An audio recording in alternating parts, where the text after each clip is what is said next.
Չէ՞ որ ի վերջո Սահմանադրության եւ օրենքների համաձայն իշխանություն ունենալ չի նշանակում մեկ քաղաքական ուժի ծրագիրը, մոտեցումները, անձանց վրա ծախսել հանրային միջոցները։ Այն պետք է ծախսվի հանրության համար, հանրության բարիքներ ստեղծելու,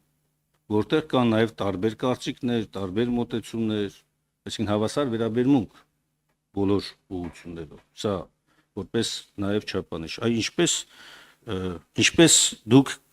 կառաջարկեք, որպեսզի գնահատվի։ Շնորհակալություն, պարոն Մինասյան, ձեր հարցերի համար։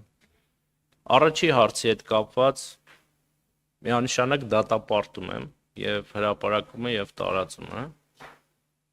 Եվ ես առհասարակ, երբ որ դեռ ընդդիմադիր եղած ժամանակվանից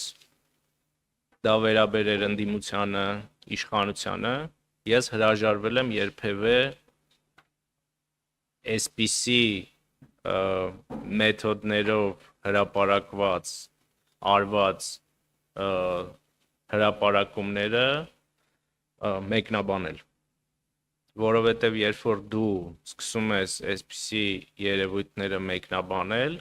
դու պարարտ հող ես ստեղծում, որպեսզի դրանք հետագայում նույնպես շարունակվեն։ Եվ միանշանակ պետք է համապատասխան մարմինները եւ ատյանները միջոցներ ձեռնարկեն հետագայում նման երևույթները կանխելու համար։